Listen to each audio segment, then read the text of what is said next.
Comme vous avez pu le remarquer, j'ai un style de guitare passablement heavy metal. Tendance destroy. Mais ceci, il y a une raison scientifique. Moi, je viens d'une place qui s'appelle le Rouyn-Noranda, qui est située à la frontière de l'Ontario et de l'Union soviétique. C'est la plus grosse fonderie de cuivre au monde. Oui, madame. C'est aussi le 3e plus gros producteur de pluie acide de l'univers. Yes, monsieur. Le 3e, c'est Rouyn-Noranda. Le 2e, c'est Gorky, qui était situé à la frontière de l'Union soviétique et de l'Ontario. Et le premier, c'est Sudbury, qui est à 400 pieds de Rouyn-Noranda. Méchante atmosphère.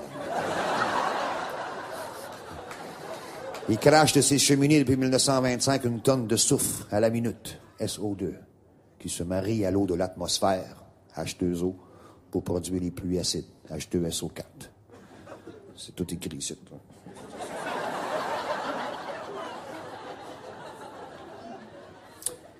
Mais là, ils ont décidé de faire un plan d'acide qu'ils appellent. Ça, c'est bien des pocheurs qui sont là en congrès. Une usine d'acide sulfurique pour récupérer le soufre. Alors, au lieu de nous tuer 20 fois, ils vont nous tuer 10 fois. Vous savez, on est confronté de plus en plus avec cette contamination industrielle. Et le problème majeur, c'est que souvent, c'est les pollueurs qui écrivent la loi. Ce qui fait que le fardeau de la preuve repose sur les épaules de la victime dans la philosophie de la loi. Ce qui, souvent, la victime n'est pas trop forte pour se défendre. Alors que ce devrait être le pollueur qui doit prouver qu'il ne contamine pas. À Rouyn-Noranda, cependant, on a une preuve des effets des pluies acides. C'est les petits spots sur la peinture des chars.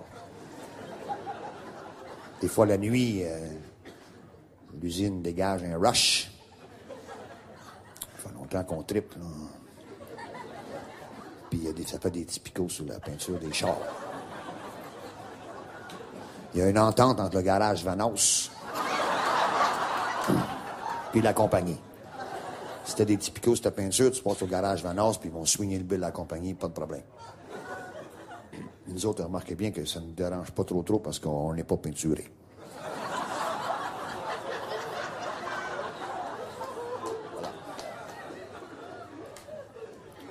Il tombe aussi dans l'atmosphère de la ville 5 tonnes de cadmium en petites particules métalliques, 4 tonnes d'arsenic et 3 tonnes de plomb qui rentrent dans notre système sanguin. Et c'est pour cette raison que je dis que je suis heavy metal.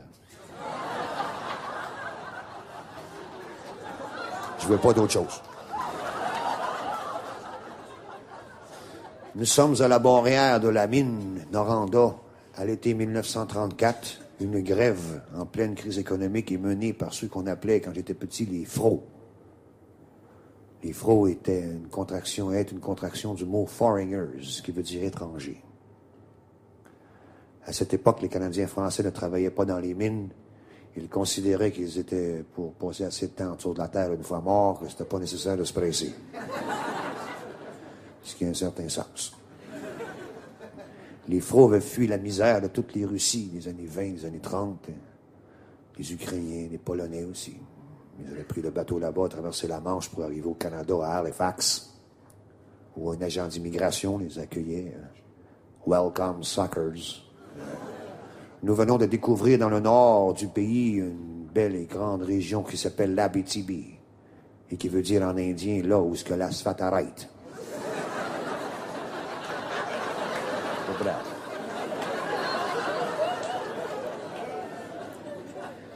Nous venons de découvrir un immense gisement de cuivre et votre travail consiste à aller l'exhumer.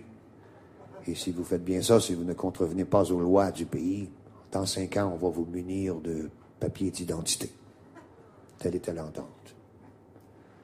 Alors les fros sont partis pour Noranda. En même temps aussi que beaucoup de Canadiens français, à l'époque, dans le temps de la crise, qui fuyaient la misère, eux, de Trois-Rivières, de Québec, de Montréal, sont partis 50 000. Mais en agriculture, cultiver des variétés de carottes polaires, Mais ils étaient très heureux en fonction des nombreux et variés couchers de soleil qu'ils contemplaient en égrenant le chapelet en belue asséché.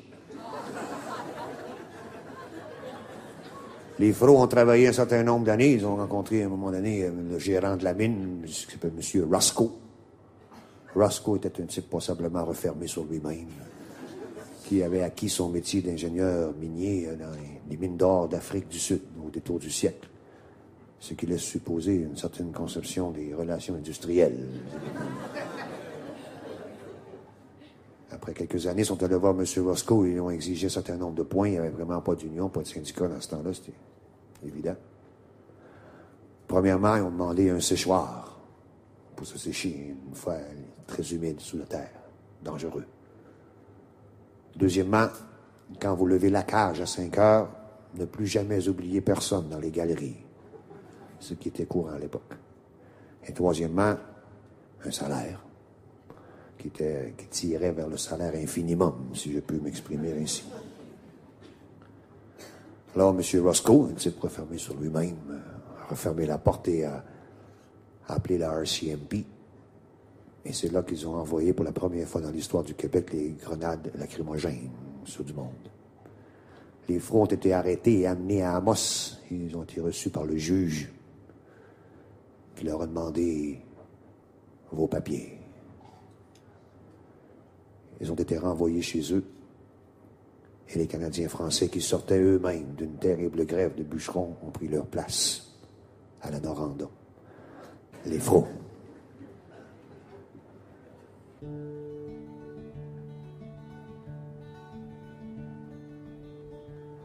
Ils ont demandé des ventilateurs à cause du gaz dans le smelter. On veut de l'eau chaude, on veut aussi un peu de soleil avant la nuit, remonter la cage avant 5 heures. They all les Fros a dit Roscoe, that's what I call a city cause, 'cause I'm only here for the money, stupid. The French Canadians wanted by the mine. Ça fait 50 ans aujourd'hui que les blocs sont ici pour le cuivre, nous autres un peu plus pour survivre comme des lièvres qui courent la nuit.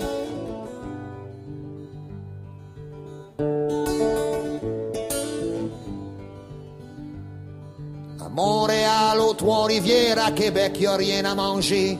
Le monde est pas content, oh, oh, oh. La misère noire, c'est pas drôle à voir. En ouais, dans le bois, ça presse une poche de fleurs, une canne de graisse. Oh, oh, oh.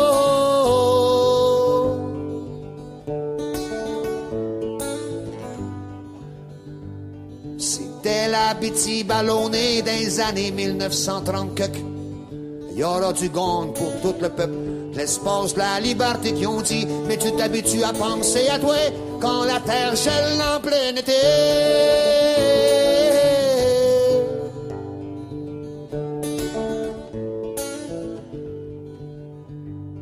Les foreigners ont pas rentré, les cheminées sont arrêtées.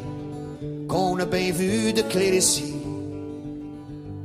Laissons brûler les abattis, la mine en gage, descend en cage. Y a pas de trou plus sombre qu'ici. Oh, bend on your knees, commies, and sing a song for your kind Copper King. Vive la compagnie!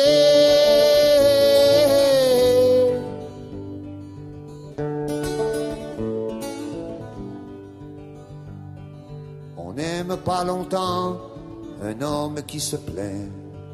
Un dernier mot seulement et puis j'efface mon chemin.